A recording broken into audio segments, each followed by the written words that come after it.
તરફ રાજકોટમાં વૃદ્ધને બંધક બનાવી 2 કરોડ 47 લાખની લૂંટ થઈ। બુકાનીધારીઓએ ધાડ પાડી ફરાર થઈ ગયા।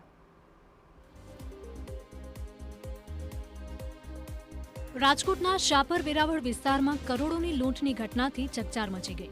મોડી રાત્રે બુકાનીધારીઓએ ધાડ પાડી ઘરની પાછળ આવેલા ખેતરમાંથી ધાડ પાડવો પ્રવેશ્યા અને 77 વર્ષીય જીતેન્દ્રસિંહ જાડેજા ઘરમાં એકલા જ હતા ત્યારે બુકાનીધારીઓ ધસી આવ્યા। ભોગ બનનારનો આક્ષેપ છે કે દરવાજો તોડી 4-5 લોકો અંદર આવ્યા, વૃદ્ધને મુક્કો મારી નીચે પાડી દીધા હતા। તે પછી તેમને ત્યાં જ બંધક બનાવી આરોપીઓએ લૂંટ ચલાવી।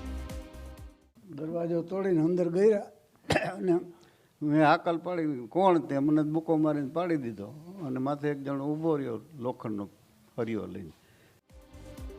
આરોપીઓએ તિજોરીમાં 2 કરોડ 47 લાખ રૂપિયાની રોકડ સહિત સોનાના દાગીના તેમજ લાયસન્સવાળી રાઇફલની પણ ચોરી કરી।